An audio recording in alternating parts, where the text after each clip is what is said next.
સમાચારમાં આગળ વાત કરીએ સુરતની તો સુરતમાં શિવશક્તિ માર્કેટમાં આગ લાગવાનો મામલો જ્યાં માર્કેટમાં સર્વેની કામગીરી શરૂ કરવામાં આવી છે ત્યારે અલગ અલગ ટીમો બનાવી માર્કેટમાં સર્વેની કામગીરી હાથ ધરવામાં આવી છે ત્યારે એફએસએલની ટીમ પણ તપાસ કરી રહી છે જ્યાં ફાયરની ટીમ અને પોલીસ સ્ટેન્ડ બાય રાખવામાં આવ્યા છે ત્યારે વેપારીઓ માટે પ્રતિબંધ મૂકવામાં આવ્યો છે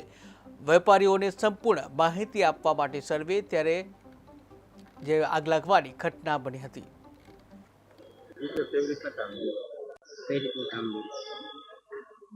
हाल में आज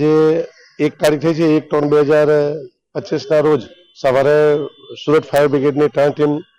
शिव मार्केट में स्टेन्ड बाय पोजीशन में हाजर है। 25 થી 30 जवान जेटला स्टेन्ड बाय मूकवामां आवेला छे। हाल में उपरी अधिकारीओ ने सरकार तरफ थी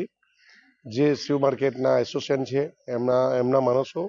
अने पोलीस डिपार्टमेंट फायर डिपार्टमेंट अने एफएसएल टीमों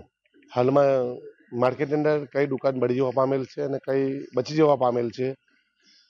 तेनो सर्वे हाल में करी रह्या छे अने एमां कम से कम वेपारीने कही शकाय कि भाई तमारी दुकान बળી गई है तमारी बची गई है એટલે कम से कम वेपारीओ जे हमणे एक सवाल उठावे छे कि अमारी दुकानों शुं पोजीशन छे ए जाणवा माटे उच्च अधिकारीओए छे डिसिजन लईने हाल में 4 टीम भेगी थई अने सर्वेनी कामगीरी चाले छे।